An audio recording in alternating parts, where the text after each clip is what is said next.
दूसरा मैं आपको दो बड़ी अहम खबरें देना चाहता हूँ, बल्कि तीन खबरें हैं। जी जी। एक खबर ये है कि कुवैत ने 10 साल से जो वीज़े बंद थे, कारोबारी वीज़े बंद थे, लेबर के बंद थे, वो खोल दिए पाकिस्तान। ज़बरदस्त। और हज़ारों आदमियों को वहाँ मुलाजमत मिली। और कुवैत की मुलाजमत मुत्तहिदा अरब अमारात और सऊदी अरब के अमारात से बेहतर मुलाजमत है।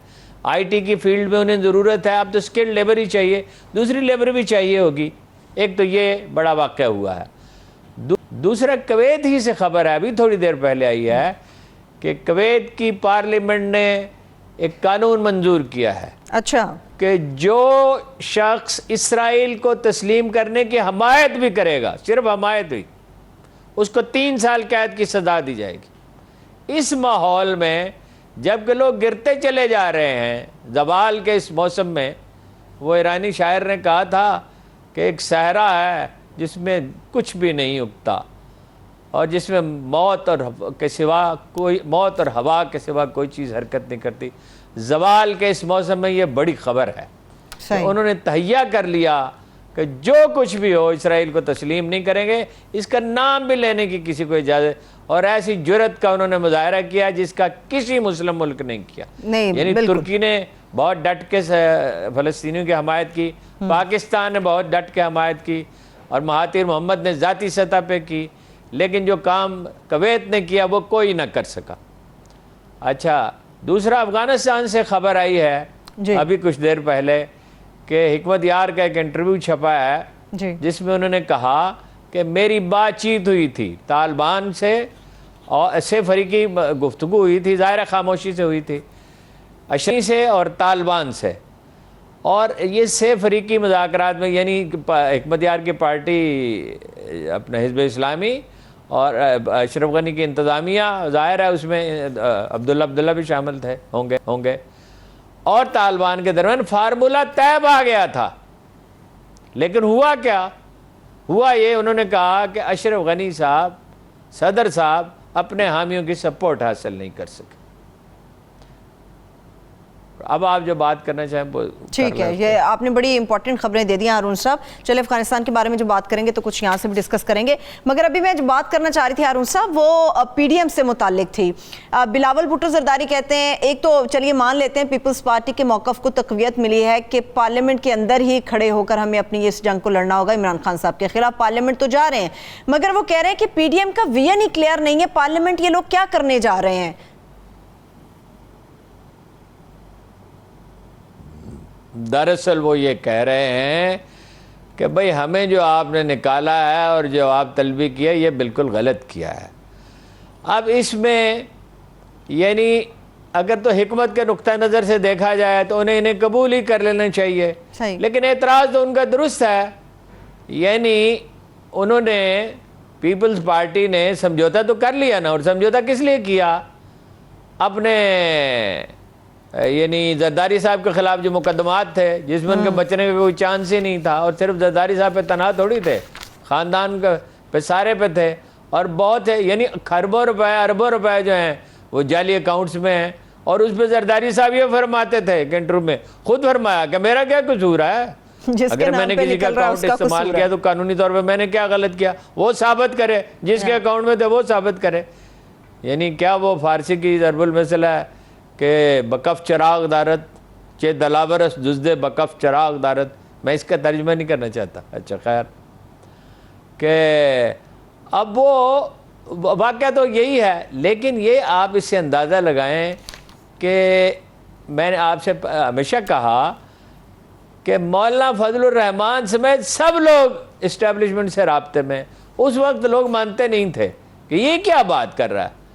तो बाद में साबित हुआ ना, शहबाज शरीफ साहब कैसे मैदान में निकले और एलानिया कह रहे हैं कि मफाहमत होनी चाहिए, और पीपल्स पार्टी ने तो कर ही ली।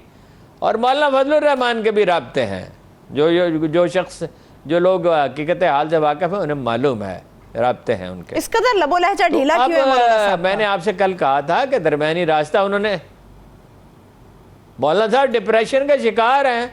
कैसा डिप्रेशन? ढीला का क्या मतलब है? आपको नज़र नहीं आता? कितना ऐसा लगता है उनकी उम्र में 10 साल का इजाफा हो गया।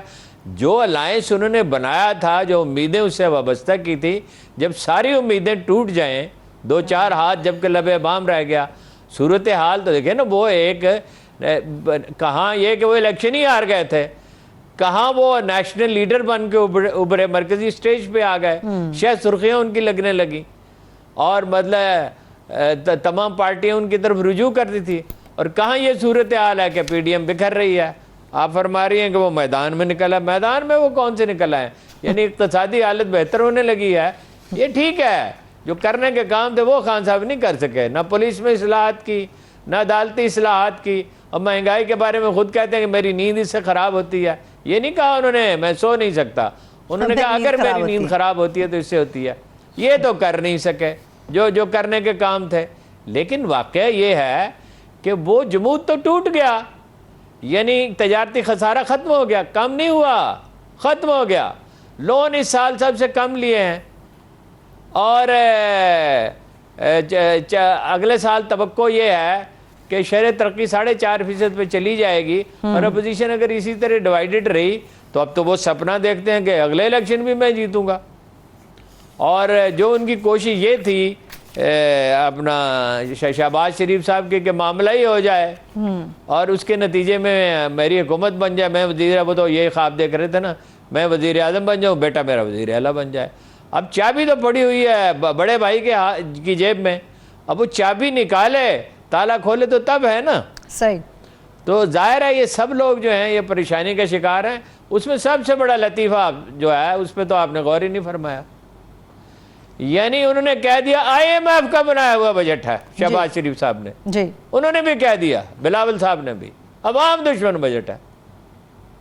वो खुदा के बंदो, बजट तो आया ही नहीं है क्या चीज़ अवाम दुश्मन है? सही है, सही है। और यानी जब वो बजट आ जाए तो हो सकता है उसमें बेशुमार नकायस हो।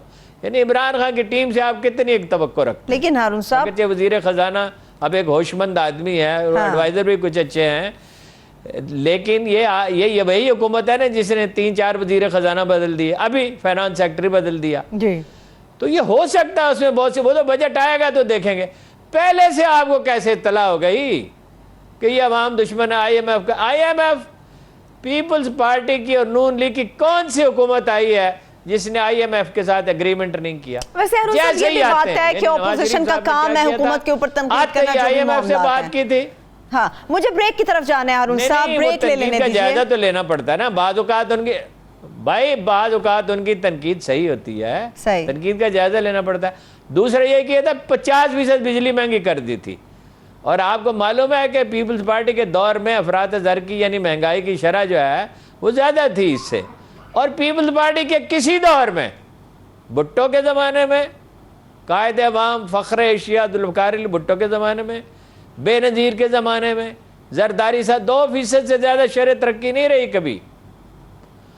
अलबत्ता यह है कि नून लीग के ज़माने में थी, मगर किस तरह मसनूई तौर पर डॉलर की कीमत कम रखते थे और कर्जे पे कर्जा चढ़ाए जाते थे। ठीक है हारून साहब, मईशत के बारे में मैं ब्रेक से वापस आके आपके साथ तफसील से बात कर लूंगी। मतलब ये उस्मान बुज़दार जैसा वज़ीर आला तो नहीं बनाते थे वो, ठीक है ना। ठीक है, चलिए ब्रेक ले लेते हैं जी, एक छोटी सी ब्रेक की तरफ चलते हैं, ब्रेक से वापस आएंगे तो मईशत से मुताल्लिक गुफ्तगू को आगे बढ़ाएंगे। और इसके साथ साथ इमरान खान साहब ने ये जो कहा है कि FBR की तरफ से रिकॉर्ड टैक्स कलेक्शन हुई है, इसके ऊपर बात करूंगी। भारत के आर्मी चीफ और अफगानिस्तान की सूरत हाल पर बात करेंगे। हमारे साथ रहिए।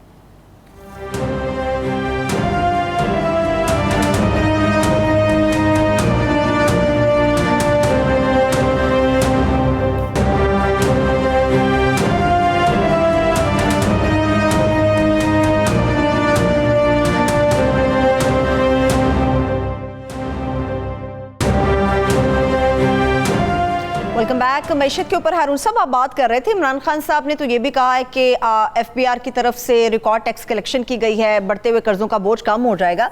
क्या GDP की तरह हम ये भी समझ लें कि इसमें भी बिल्कुल सच्चाई है, वाकई टैक्स कलेक्शन बहुत ज़्यादा हुई होगी? नहीं, वो तो डॉलर की कीमत कम हो गई है ना। इकानमी जो 315 बिलियन डॉलर की थी 263 बिलियन पे चली गई थी, अब फिर 293 हो गई है। वो कल मैंने आपसे अर्ज़ किया था, लेकिन कोई ख़ास बहुत उतना इजाफा नहीं हुआ जितना होना चाहिए। हुक्मरानों का यही तरीका होता है। इमरान खान साहब ही वाहिद सेल्समैन है अपनी हुकूमत के, वरना तो हाल ये है कि कई दिन से खबरें छप रही हैं। आज वज़ीर-ए-आज़म तक ने खुद भी कहा कि सिर्फ 2 डिवीज़नों में हेल्थ कार्ड जारी किए। ये बात तो सही नहीं है, ज़्यादा जगह पे दिए गए हैं, यानी दूसरी जगहों पे पूरे डिवीज़न को नहीं दिए गए। 10 तो अभी चुगताई लेबॉर्ट्रीज़ के डॉक्टर चुगताई का फ़ोन आया कि 10 ऑपरेशन तो हम कर चुके हैं सेहत कार्ड पे, और जो आदमी सेहत कार्ड लेके हमारे हॉस्पिटल में आ जाता है, हम बगैर कोई सवाल पूछे उसका ऑपरेशन कर देते हैं, उसकी एंजियोग्राफी कर देते हैं या बाईपास कर देते हैं।